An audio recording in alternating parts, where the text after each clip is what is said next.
Gracias por seguir en la transmisión. Para dar inicio con la conferencia, tenemos al doctor Antonio Sirión Pérez, quien nos presenta el tema Redes comunitarias, autonomía tecnológica y cultura digital, perspectiva desde la antropología. Vamos a presentar un resumen de la historia del doctor Sirión. Es profesor e investigador del Departamento de Antropología de la Universidad Autónoma Metropolitana, Unidad de Iztapalapa. Es miembro del Sistema Nacional de Investigadores, nivel 1. Es doctor en Ciencias Antropológicas, maestro en Antropología Visual por la Universidad de Manchester y etnólogo por la Escuela Nacional de Antropología e Historia.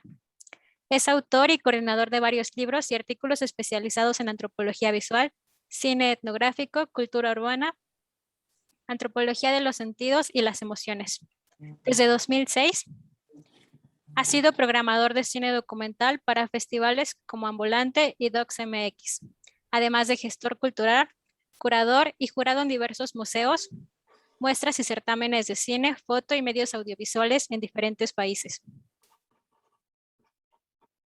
Adelante, doctor, el tiempo es suyo. Muchísimas gracias. Buenas tardes a todas y a todos. Quiero comenzar dándole un saludo muy cariñoso al doctor Rodrigo Díaz Cruz, rector de la Unidad de Iztapalapa, querido colega y amigo del Departamento de Antropología. También saludo con muchísimo gusto al doctor Alberto Ochoa, director de la División de CBI, y al doctor Luis Fernando Castro, jefe del Departamento de Ingeniería Eléctrica. Y desde luego también saludo y agradezco al doctor Enrique Rodríguez de la Colina por esta invitación para abrir las actividades de este taller Mocinetti para la creación de intranets comunitarias y por contribuir significativamente a tejer estas colaboraciones interdisciplinarias entre campos tan distintos como la ingeniería y la antropología, que podría parecer que no tienen mucho que ver, pero que espero que podamos demostrar con esta conferencia a lo largo de los días de este taller, que pueden perfectamente complementarse y caminar juntas con un fin común. Celebro también esta iniciativa que reúne, como se decía hace unos momentos, la investigación, la docencia y la aplicación del conocimiento para fines prácticos y para el beneficio de la sociedad. Voy a compartir la pantalla para comenzar con la presentación. Que como ya les dijeron, lleva por título Redes comunitarias, autonomía tecnológica y cultura digital. Agrego en los pueblos indígenas de México, perspectivas desde la antropología. Y bueno, lo que vamos a intentar hacer es sentar algunas bases teóricas, algunas premisas y preceptos, hablar un poco de los retos metodológicos del trabajo de campo antropológico relacionado con la investigación en torno a la creación de redes comunitarias y para abordar los problemas de la conectividad en comunidades remotas. Y quiero, hacia la última parte de esta conferencia, platicarles sobre un proyecto de investigación que he estado desarrollando en el último año, año y medio, con un grupo de estudiantes de la licenciatura en Antropología Social del Departamento de Antropología de la UAM Iztapalapa, justamente sobre autonomía tecnológica, procesos de apropiación y resignificación de la tecnología por parte de las comunidades indígenas y estas nuevas configuraciones de la cultura digital que surgen en estas comunidades. Entonces, lo primero que quisiera hacer para todos aquellos que nos acompañan y que a lo mejor no tienen una idea muy clara de cómo podemos entender a la antropología o qué es lo que estudia la antropología, quisiera dar una brevísima introducción basada en una exposición que hace nuestro colega Esteban Krotz, profesor del Departamento de Antropología, que en un artículo que les recomiendo muchísimo, que es parte de la revista Alteridades, la revista del Departamento de Antropología, en este artículo titulado Alteridad y pregunta antropológica, Esteban Krotz expone que la antropología, a diferencia de otras disciplinas sociales, de otras ciencias sociales y humanidades, no puede definirse tanto por su objeto de estudio, sino más bien, o sea que su objeto de estudio es compartido con muchas otras disciplinas, que es el ser humano, pero que más bien para buscar la especificidad de la antropología hay que atender a la pregunta que se plantea la antropología en torno a los seres humanos. Y esta pregunta, dice Esteban Krotz, es la pregunta por la identidad, por la alteridad y por la diversidad cultural. ¿Qué significa esto? La pregunta por la identidad y la alteridad se refiere principalmente a el cuestionamiento de qué es lo que tenemos todos los seres humanos en común, qué es lo que nos hace reconocernos como miembros o como pertenecientes al género humano, a pesar de toda la diversidad y todas las diferencias que también podemos notar en las diferentes culturas. Y al mismo tiempo, la pregunta por la alteridad. ¿Por qué es que siendo tan, digamos, compartiendo los mismos rasgos, digamos, a nivel especie humana, cómo es posible que seamos tan diferentes y haya tal diversidad? Entonces, es una doble pregunta, es una doble interrogante por la identidad y la alteridad, que son, dice Esteban Crotz, como dos caras de la misma moneda o dos interrogantes sobre los seres humanos. Digamos, para resumirlo coloquialmente, digamos que podemos ver, por ejemplo, una fotografía de una mujer africana que tiene una vestimenta que nos resulta completamente ajena y extraña, que vemos que en su vivienda es totalmente distinta a las casas en las que vivimos en la ciudad y que utiliza, digamos, una serie de instrumentos que nos cuesta mucho reconocer. Pero sin embargo, de repente la vemos, no sé, amamantando a su bebé y sentimos como un impulso de identificación y decir, eso es eso tenemos en común, eso nos hermana como miembros de la especie humana. Entonces, esta es la pregunta, digamos, por la identidad dentro de la alteridad. Y en contraparte, podemos también pensar en nuestro vecino que creció en el mismo barrio, que quizás va a la misma escuela que nosotros, pero de pronto vemos que escucha una música totalmente distinta a la nuestra, que tiene costumbres, hábitos radicalmente opuestos a los nuestros. Y entonces la pregunta que surge es, ¿cómo es que siendo tan cercanos, tan parecidos, somos al mismo tiempo tan diferentes, ¿no? Entonces, esta es la doble pregunta que nos lleva a constatar la enorme riqueza de la diversidad cultural que hay en todo nuestro mundo, en todo el planeta y en todas las culturas humanas. Entonces, esto nos lleva a determinar que la antropología, más allá o además de ser una disciplina científica, una ciencia social, que tiene sus propios métodos, que tiene sus propias preguntas, que tiene su genealogía, por supuesto, de los precursores y diferentes corrientes, es sobre todo una forma de ver, es una cierta mirada, una actitud ante la vida, una actitud de asombro, de curiosidad y también, sobre todo, subrayo de respeto ante formas diferentes de ser humanos. Entonces, esta es la pregunta antropológica que podemos plantearnos en torno a muchísimas cosas, muchos aspectos, los sistemas económicos, los sistemas políticos, las formas de organización, las creencias religiosas, las formas políticas, en fin, en todas las diferentes esferas de la vida humana, cabe preguntarnos esta pregunta antropológica por la identidad y la alteridad. Y otro rasgo que hace a la antropología distinta de muchas otras disciplinas es el carácter reflexivo y el hecho de que nuestro objeto, entre comillas, nuestro objeto de estudio no es un objeto tal cual, sino es también un sujeto como nosotros mismos y que mientras nosotros observamos a nuestro objeto de estudio también nos devuelve la mirada, también nos ve ante nosotros. Esto lo resume Antonio Machado en una frase preciosa de uno de sus poemas que dice: el ojo que ves no es un ojo porque así lo ves, sino es un ojo porque también te ve.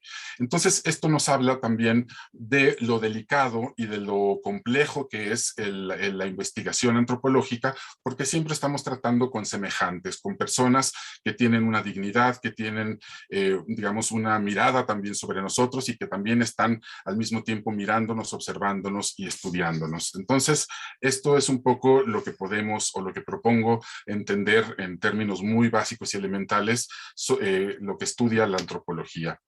Una de las primeras preguntas que vale la pena preguntarnos a propósito de las redes comunitarias es ¿qué es lo comunitario o qué es una comunidad?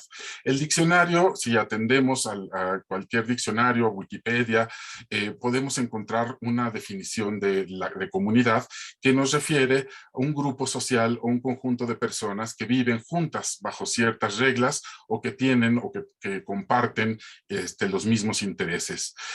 Las comunidades han sido el objeto de estudio de la antropología, el paradigmático, el objeto de estudio por excelencia a lo largo de muchísimos años. Normalmente pensamos a las comunidades ligadas a un territorio y que comparten una cierta identidad. Sin embargo, a partir de los años 80 comenzó a haber también miradas críticas a la idea de la comunidad.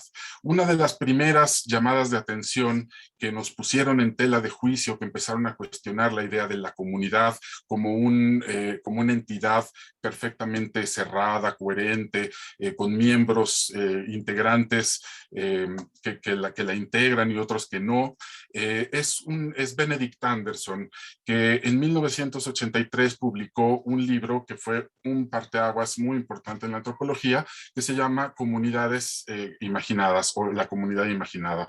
No recuerdo la traducción, si está en singular o en plural. Pero lo interesante es que aquí Benedict Anderson nos dice que la comunidad, más que ser una entidad con una existencia en sí misma, es sobre todo una construcción social, muy ligada a un periodo histórico, ligada al nacionalismo, y que no tienen, como les decía, una existencia real, sino que incluso podríamos pensar que las comunidades son una ilusión de la cual los antropólogos han contribuido enormemente a su construcción. Entonces, sobre todo hoy en día, cuando estamos ante fenómenos como la migración, como las comunidades que se mantienen unidas a pesar de haber migrado y de estar en territorios diferentes, es que cobra sentido y cobra mucha fuerza esta idea de las comunidades imaginadas, que también podríamos pensar en términos de comunidades transnacionales o comunidades afectivas, que a pesar de estar en territorios distintos, siguen compartiendo una identidad, lazos afectivos, emotivos, que las hermanan y que las mantienen cohesionadas a pesar de la distancia y del tiempo. Entonces, estas comunidades siguen manteniendo una identidad compartida, un sentido de pertenencia y una memoria común que las hace seguir siendo parte de la misma colectividad sin necesariamente estar juntas en el mismo territorio. Entonces esto es interesante porque también nos llevaría a pensar que más que pensar en las comunidades o qué es una comunidad o quién es miembro de una comunidad y quién no, más bien hay que pensar en procesos comunitarios o en dinámicas comunitarias o en el carácter comunitario que tienen muchas de las actividades. Por lo tanto, esto nos da una primera pista para empezar a abordar el tema de las redes comunitarias.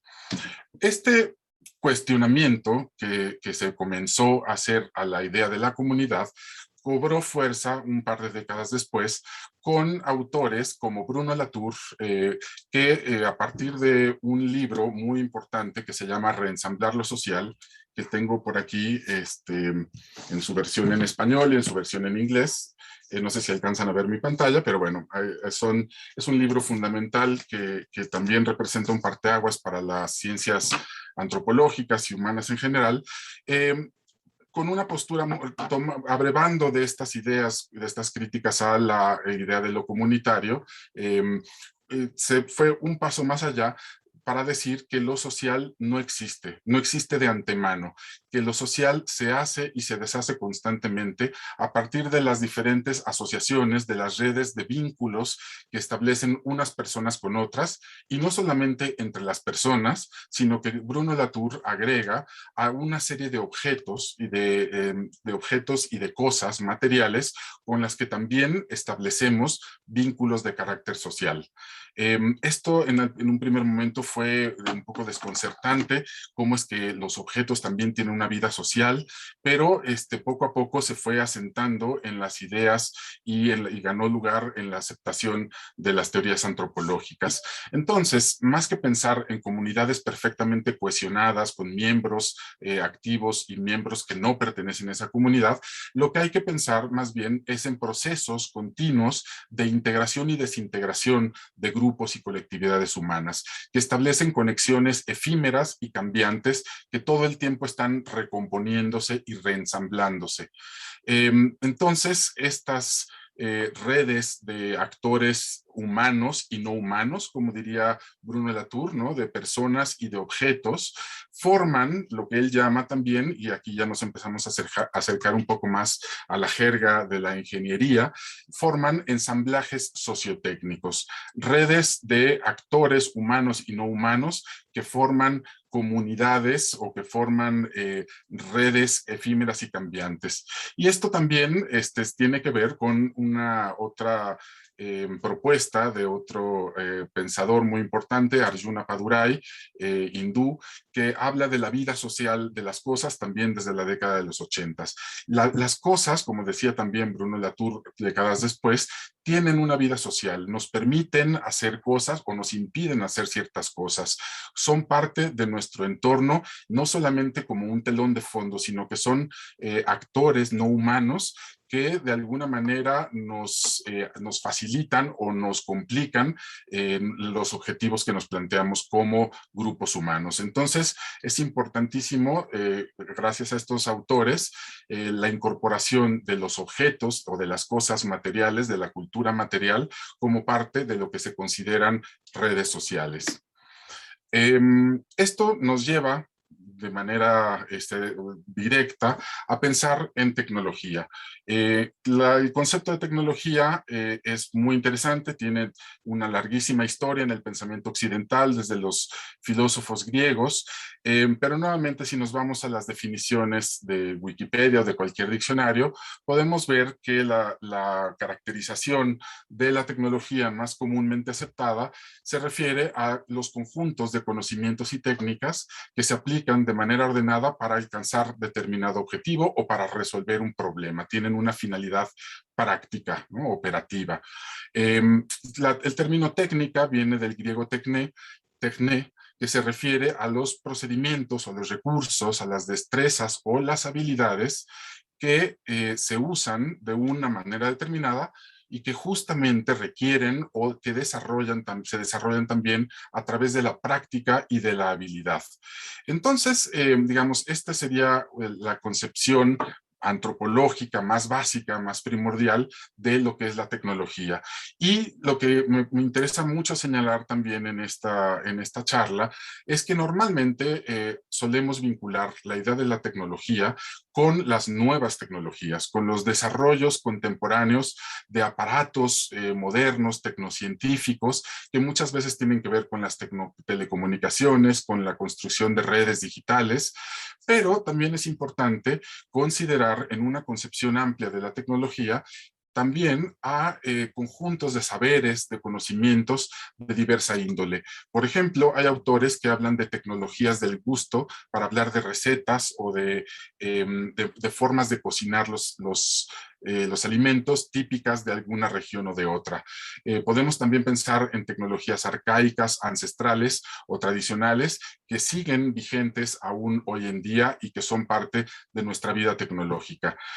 Uno de los ejemplos que a mí más me gustan y que les recomiendo mucho es un artículo de una colega antropóloga, Ana Lidia Domínguez, que en este libro que editamos juntos ella y yo, que se llama La dimensión sensorial de la cultura, hace una especie de prehistoria de las telecomunicaciones, apelando a una era anterior al telégrafo, ¿no? Que se considera normalmente el punto cero o el punto de partida de la historia de las telecomunicaciones, y ella lo que hace es una historia del grito, de las tecnologías, en este sentido amplio de tecnología, de la voz alta, de los chiflidos, de los sonidos guturales que se han utilizado a lo largo de milenios por diferentes grupos y culturas humanas para comunicarse a la distancia.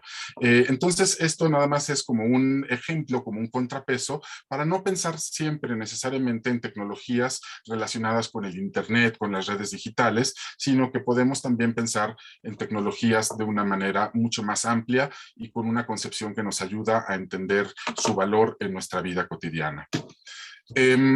En este proyecto que comencé con un grupo de estudiantes como parte de su investigación de trabajo de campo para concluir con su tesis, nos enfocamos justamente en el uso de las tecnologías en diferentes comunidades indígenas. Entonces, ¿qué es lo que sucede cuando se cruzan estos dos campos que normalmente concebimos como disociados o que tienen muy poco que ver el uno con el otro: las comunidades indígenas y la cultura digital o las tecnologías digitales.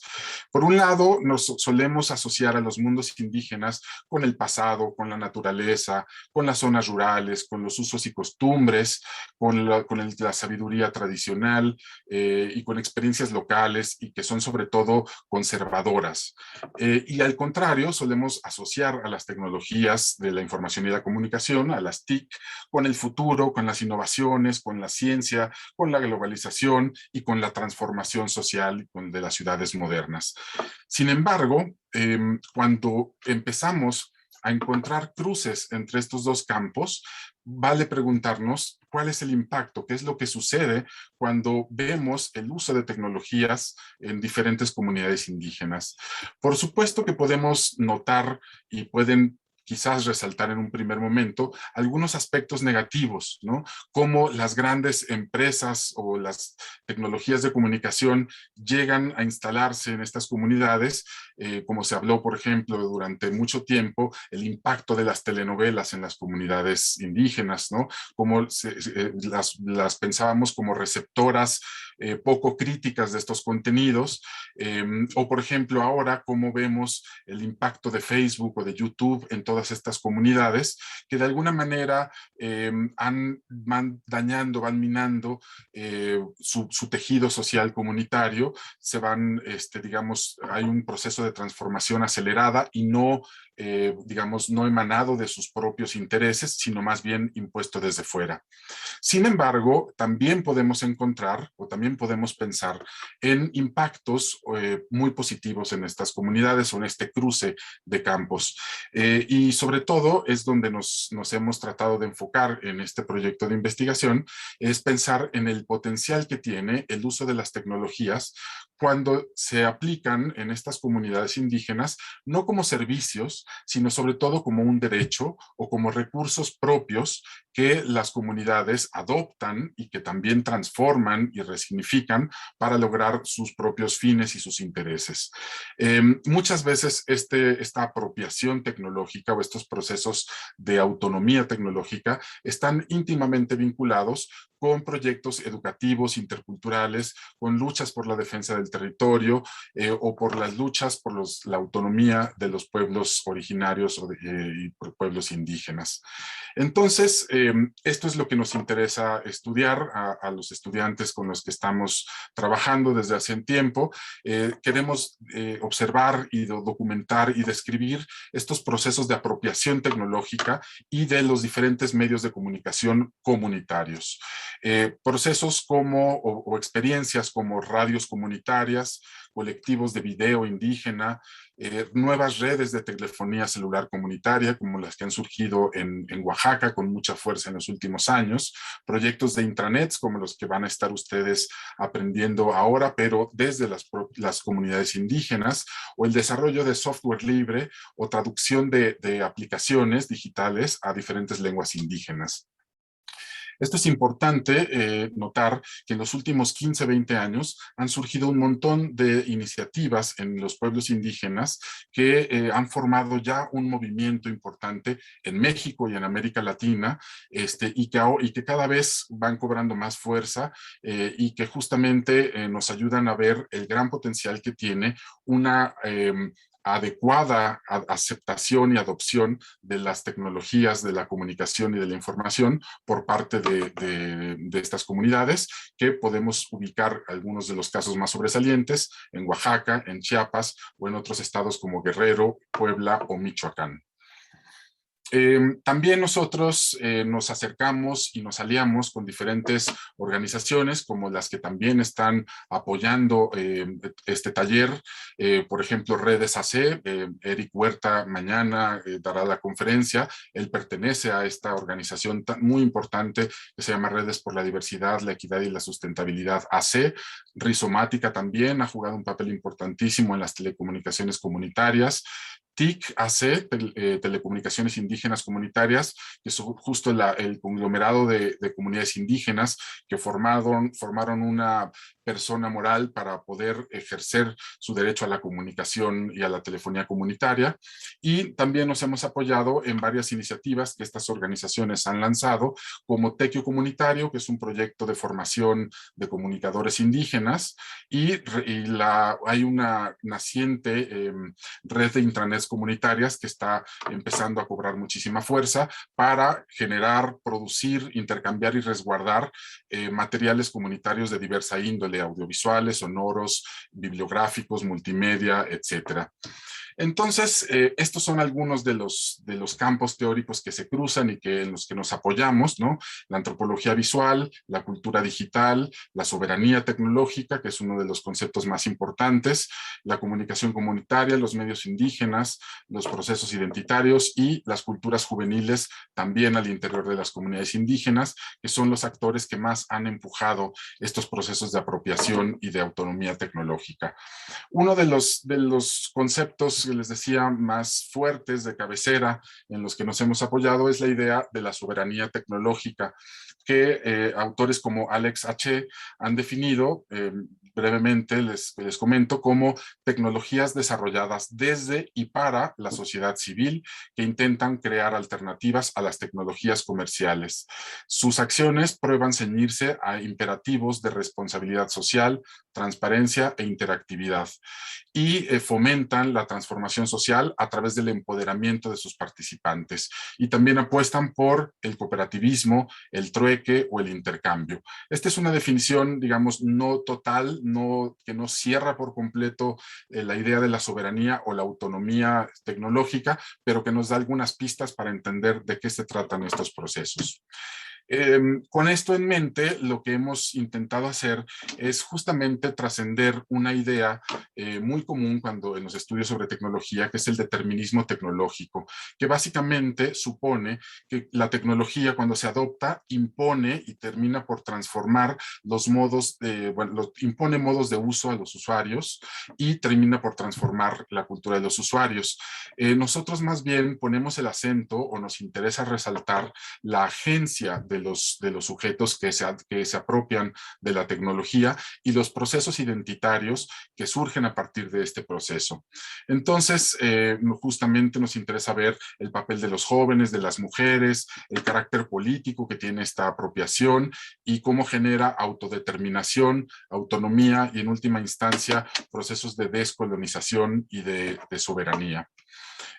Les platico rápidamente porque ya estamos terminando con el tiempo, pero algunos de los terrenos de investigación o de los procesos y fenómenos que estamos observando junto con los alumnos son, por ejemplo, en la comunidad Abasolo en Chiapas, es una comunidad celtal en donde surgió una iniciativa que se llama, donde Tequio Comunitario, que ya les había hablado, impartió unos talleres y surgió también una iniciativa muy interesante en el bachillerato de esta comunidad que se llama Intravach y que ha derivado en toda una red de intranets comunitarias. Y bueno, ahí Rodrigo Roque, que es nuestro asistente de investigación, realizó su tesis de maestría sobre este caso, desmitificando un poco la idea romántica de la independencia y de la autonomía total, ¿no? En otra comunidad zapoteca en Oaxaca, en Santa María Yaviche, hay un par de estudiantes, Felipe Hernández y Victoria Martínez, que están trabajando sobre diferentes procesos que surgieron a partir de las radios comunitarias y a partir de la telefonía celular comunitaria, de donde se desprenden algunas iniciativas que jóvenes como Joaquín Yescas, a quien Enrique conoce muy bien y yo conocí personalmente en la unidad de Iztapalapa gracias a que lo había invitado Enrique, y bueno, él es un hacker y un impulsor impulsor del software libre, del activismo digital, por la defensa de las lenguas indígenas, la promoción de la lengua indígena y de la cultura libre. Entonces, estos procesos tan interesantes los están estudiando dos de nuestros estudiantes. En una comunidad que se llama La Esperanza, en Chiapas también, una comunidad Chol, nuestro alumno Iván Ernesto, que pertenece a esa comunidad, regresó a ella debido a la pandemia y empezó a ver el uso de Facebook y de medios sociales entre jóvenes que habían migrado para trabajar o estudiar y que con la pandemia volvieron y se encontraron con serios problemas de conectividad. Otros terrenos de investigación en donde estamos trabajando son Cherán, una comunidad purépecha en Michoacán, en donde hay iniciativas muy interesantes a partir de su lucha por la autonomía y defensa de los bosques, una iniciativa de radio comunitaria que se llama Radio Fogata, que también sirve para cohesionar a esta comunidad geográficamente dispersa por la migración hacia los Estados Unidos. En la Sierra Norte de Puebla, en Cuetzalan, también nuestro estudiante Jonathan Sánchez está estudiando las iniciativas de tecnologías comunitarias que lleva a cabo la Unión de Cooperativas Tosepan, una red de organizaciones que tiene más de 40 años, una de las más importantes de nuestro país, y que en años recientes, a través del programa de Tequio Comunitario, han empezado a desarrollar iniciativas de telecomunicaciones indígenas digitales. En la Mixteca Alta, nuestro estudiante Sebastián Ramírez está estudiando también la instalación de un par de antenas de internet que se instalaron en la comunidad a partir de la pandemia y justo a partir del regreso, del retorno de muchos estudiantes que estudiaban en la Ciudad de México y que algunos de ellos en la UAM y que volvieron a la comunidad por la pandemia y que se encontraron con problemas de conectividad, pero que gestionaron la instalación de antenas, y Sebastián Ramírez está estudiando cómo se empieza a transformar y a cambiar para bien y para mal la vida de la comunidad a partir de la instalación de estas antenas. Y bueno, estas son algunas de las preguntas de investigación que nos estamos planteando todos en colectivo. Cómo es que las comunidades indígenas, a partir de sus modos de vida y de su organización, se apropian, modifican y resignifican los medios de comunicación y las tecnologías digitales. Y sobre todo, ¿qué podemos aprender nosotros de esas prácticas diferentes, de esas prácticas otras de uso de las tecnologías digitales, muy distintas al uso hegemónico de entretenimiento comercial que solemos tener en las ciudades? ¿Y qué impacto tienen estas transformaciones en las comunidades? Estas son algunas de las preguntas principales. Tenemos preguntas también derivadas. Y bueno, pues entre los objetivos de este proyecto está describir lo más minuciosamente posible estos procesos de apropiación, de uso de las tecnologías digitales en las diferentes comunidades, detectar a los actores clave que están impulsando y que están dándole forma a estos procesos y documentar lo mejor posible y analizar esta apropiación y los impactos de las tecnologías de la información y la comunicación en las tecnologías y bueno, en la medida de lo posible, ayudar o coadyuvar en estos procesos de autonomía tecnológica, compartiendo conocimientos, brindando también algunas de las nociones que aprendemos en la universidad, en la UAM, y contribuir con ellas a los procesos comunitarios y obviamente también aprender de ellas. Y bueno, la propuesta metodológica parte de la etnografía clásica, que con el contexto de pandemia no pudimos llevar a cabo, la observación participante, o por lo menos no de manera clásica, ¿no? Hicimos también diarios de uso, muchas entrevistas a profundidad, pero todo esto tuvo que llevarse a cabo por vía remota. Entonces echamos mano de lo que lo que se ha llamado en antropología desde hace varios años, etnografía digital, como una alternativa para el trabajo de campo a través de Internet, pero que ahora con la pandemia se volvió la única forma en la que podíamos establecer contacto y observar y aprender de estos procesos y de estos fenómenos que sucedían por vía remota.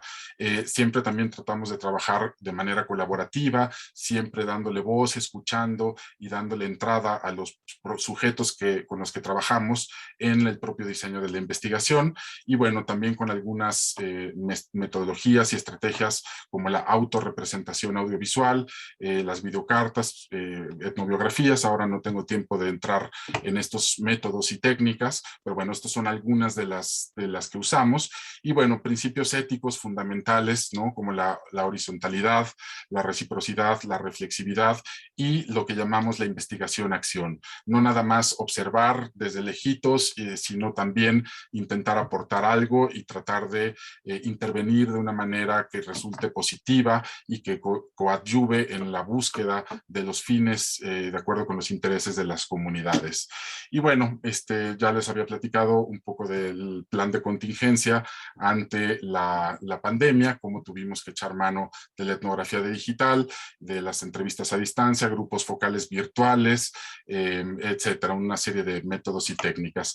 Y así es como nos hemos desarrollado en esta investigación, que está todavía en curso. Los estudiantes están ya en las últimas fases de su investigación para hacer su tesis, y espero muy pronto poder compartirles los resultados, las tesis, algún libro colectivo con los estudiantes, en donde demos cuenta de la riqueza de estos procesos de autonomía tecnológica, de las nuevas formas de cultura digital que surgen en las comunidades indígenas y de toda esta construcción de redes comunitarias como las que ustedes aprenderán en este taller, pero en otros entornos, en otras latitudes, como son las comunidades indígenas de nuestro país.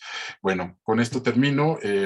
Cualquier duda, cualquier pregunta que tengan, quedo a su disposición. Muchísimas gracias. Pues muchas gracias por tu presentación, muy interesante. Antonio, no sé si alguien de los que están aquí en Zoom tenga alguna pregunta que hacerle a nuestro ponente del día de hoy.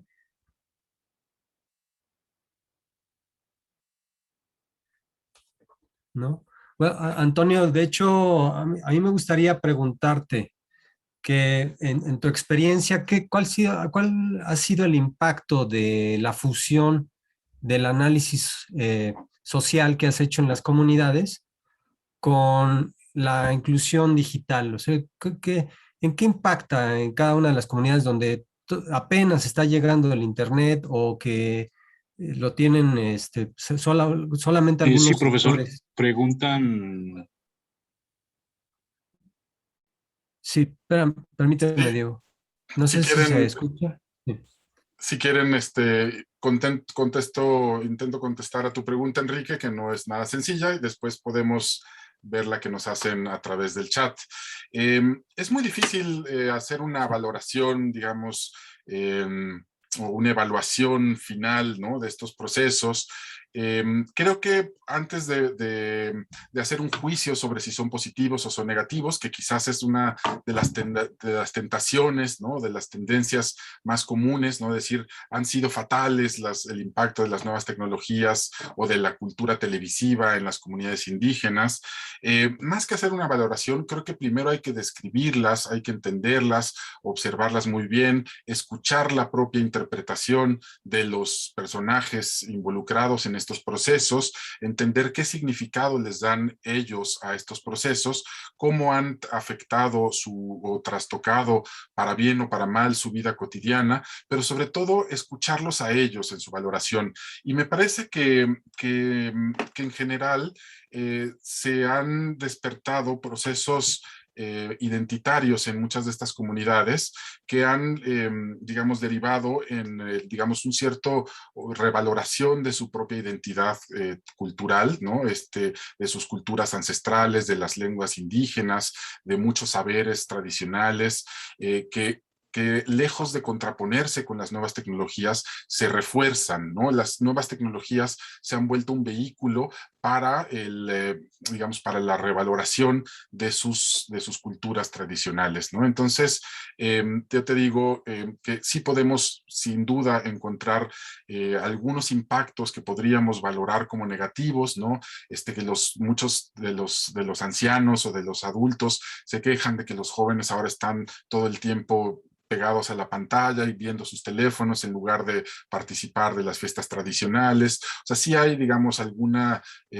cierta mirada crítica a estos procesos o a los impactos y los efectos de estos procesos. Sin embargo, también creo que hay que esperar un poco más, hay que ver los impactos a largo plazo, porque también hay muchos procesos identitarios, muchos procesos comunitarios que se han reforzado y que se han impulsado a partir de la adopción y de la apropiación de estas tecnologías de la información y de la comunicación. Entonces, bueno, creo que primero es aguantar la tentación de calificarlas, ¿no? Como negativas o positivas, y también ser pacientes y observar los efectos a largo plazo y no quedarnos nada más con las primeras impresiones. Y principalmente, diría yo, más que emitir un juicio, una valoración desde nuestra perspectiva como gente que llega de fuera, como investigadores ajenos a las dinámicas comunitarias, más bien escucharlos, darles voz y ver cuál es el significado y la interpretación que ellos mismos dan de estos procesos. Gracias, Antonio. Tenemos una pregunta que nos hacen desde YouTube. La pregunta ¿es inevitable la transformación negativa a partir de la tecnología en las comunidades indígenas? Bueno, pues esto está muy relacionado con lo que estaba diciendo. Yo creo que no es inevitable, ¿no?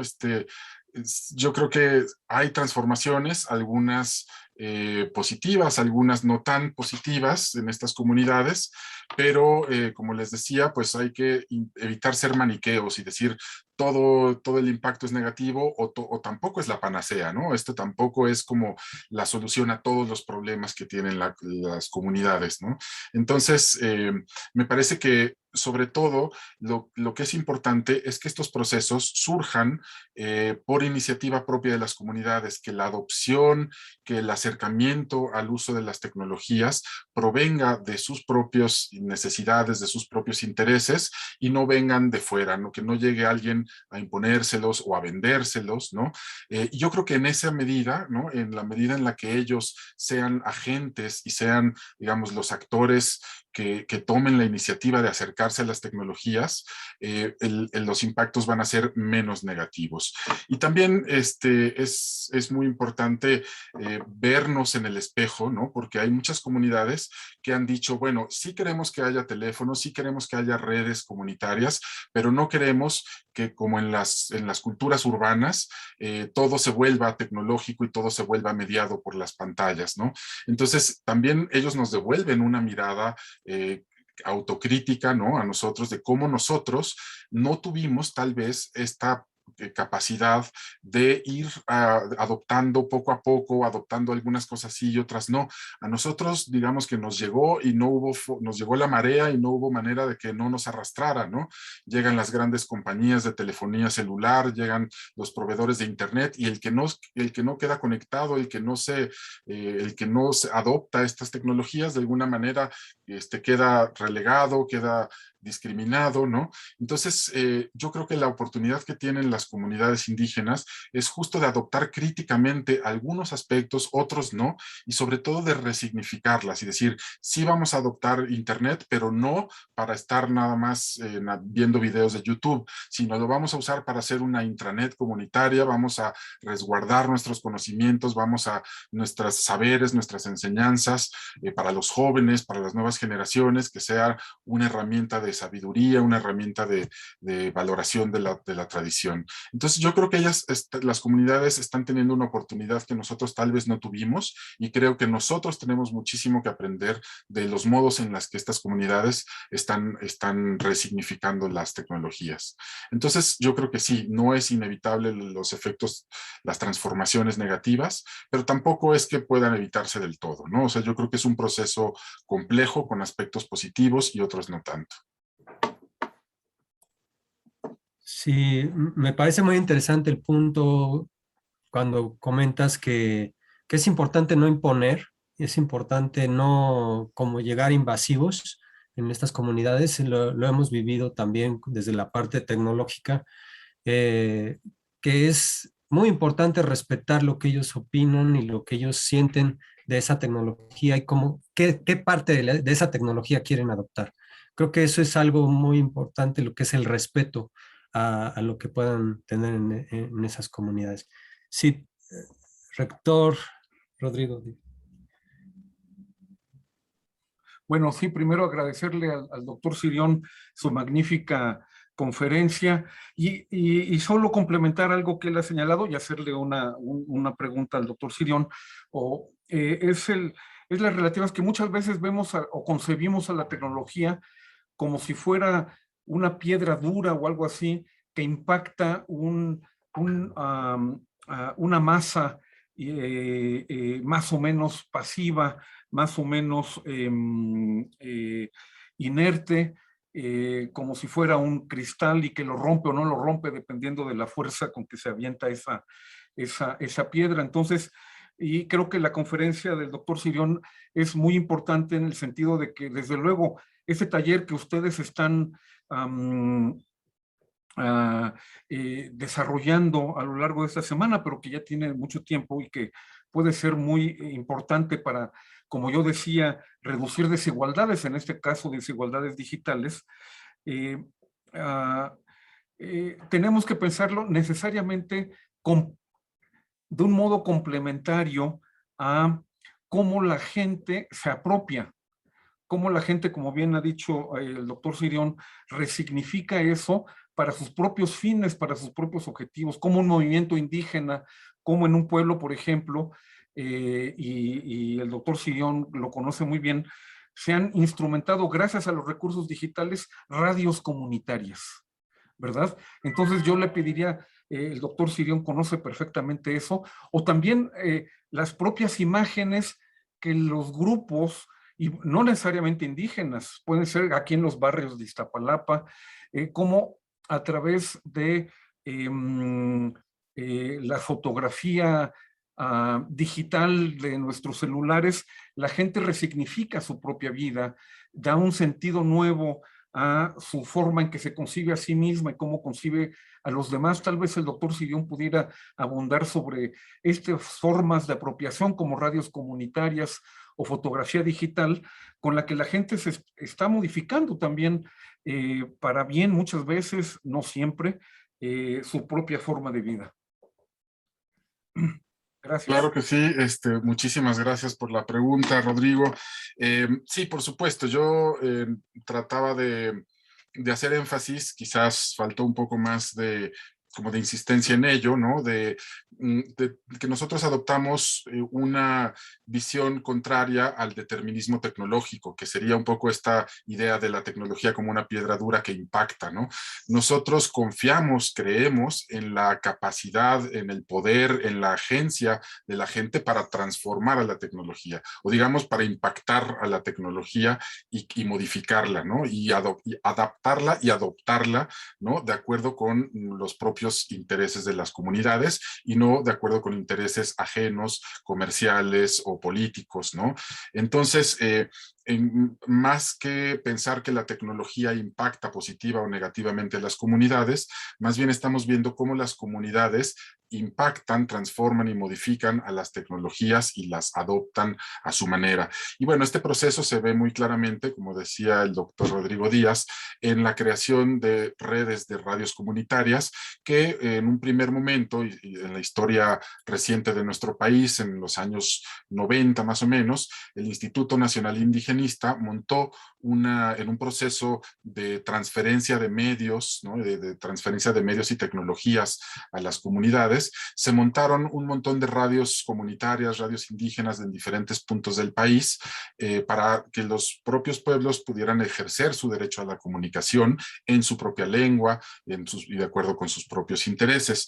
Y este proceso también, que yo conozco mejor esta faceta, se dio también muy claramente en la creación de colectivos de cine y de video indígena, también a finales de los años 90, el zapatismo desde luego de un gran impulso a todos estos procesos de autonomía o soberanía comunitaria, comunicativa y tecnológica, ¿no? en las comunidades indígenas, y cómo después de muchísimos años, digamos, de todo un siglo de representaciones de los grupos indígenas que venían de fuera, ¿no? Películas etnográficas, películas con con una clara índole colonialista, ¿no? Donde veíamos a los indígenas como objetos de estudio, como bichos raros, ¿no? Observándolos y siempre había una voz en off de un antropólogo, de un cineasta o de un político que nos decía, ¿no? Y que justificaban las intervenciones del gobierno para convertir a los indios primitivos en ciudadanos modernos, ¿no? Que las acciones indigenistas tenían que ir dirigidas a lograr este cambio.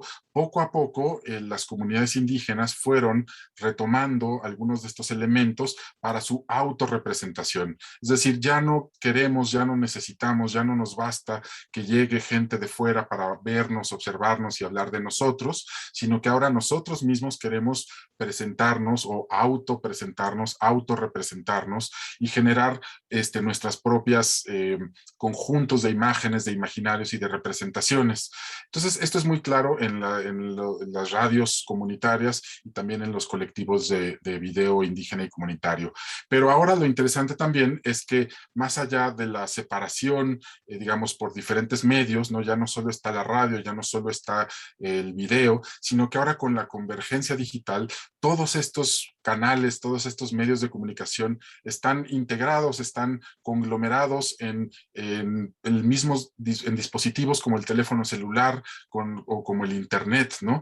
Que de alguna manera nos posibilitan a ser consumidores y productores de nuestros propios mensajes, ya sea, digamos, a través de podcasts, del sonido, o de videos, o de escritura, o de diferentes tipos de productos culturales, ¿no? Entonces, eso es lo interesante de este proceso, que ya no solamente están las radios, los colectivos de video, sino que ahora todo, con la convergencia digital, está reunido y la gente está siendo prosumidores o produsuarios, ¿no? Que producen y consumen a la vez todo tipo de productos comunicativos y de medios de comunicación de toda índole y de tecnologías distintas, ¿no? Son procesos muy interesantes que apenas empezamos a entender y a estudiar y que seguro que van a dar muchísimo de qué hablar en los próximos años.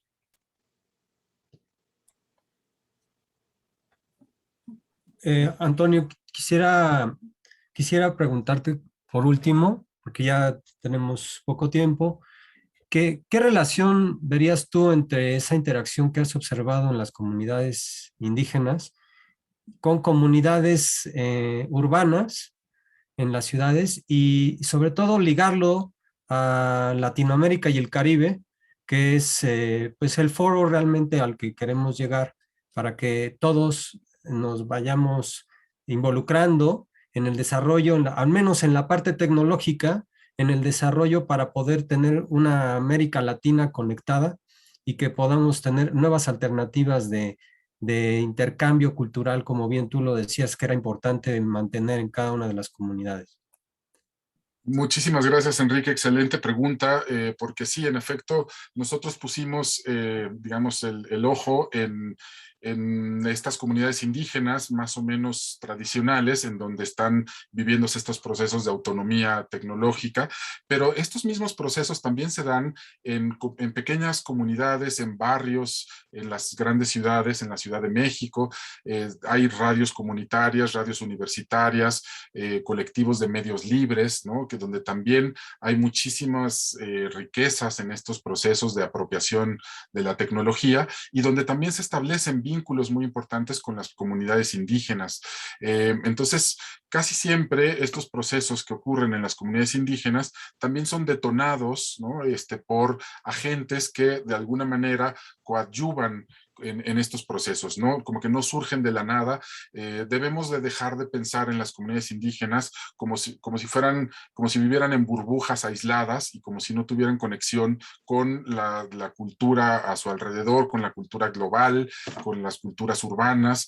Entonces, siempre hay aprendizajes, préstamos, intercambios entre las culturas urbanas, las culturas comunitarias de zonas indígenas y rurales, y el aprendizaje es mutuo, ¿no? Es importantísimo muchísimo a poner el acento en esta circularidad de que nosotros aprendemos de ellos, ellos aprenden de nosotros. Entonces también los procesos comunitarios en los barrios, en las diferentes zonas conurbadas de nuestras ciudades son muy importantes. Y claro, es importantísimo reconocer que esto no está ocurriendo únicamente en México, sino que también es parte de un movimiento global. Hay experiencias muy interesantes en África, por ejemplo, pero también en América Latina hay en Bolivia, por ejemplo, en Ecuador, que tienen legislaciones mucho más avanzadas que la nuestra en términos de medios de comunicación comunitarios e indígenas. También hay muchísimo que aprender. Sin embargo, también es importante decir que si bien podemos pensar en un movimiento continental de autonomía tecnológica, la zona de Centroamérica y el Caribe sigue siendo de las más relegadas, o por lo menos de las más invisibilizadas.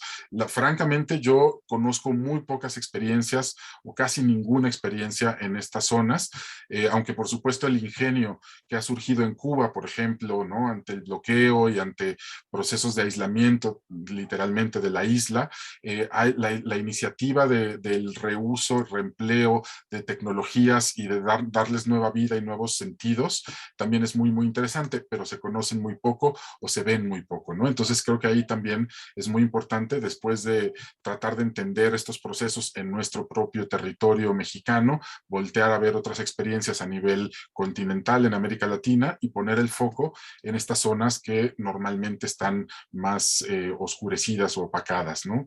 Por los discursos más hegemónicos. Pues nuevamente muchas gracias, Antonio, por tus respuestas atinadas. Yareli, no sé si quieras cerrar para... Vamos a ver la parte del taller. Muchas gracias de nuevo, doctor Antonio Cirión, por compartirnos este tema tan interesante. En pantalla estamos viendo un reconocimiento por parte de Sección México que se le va a estar haciendo llegar a su correo. Y a nuestros espectadores nuevamente invitarlos a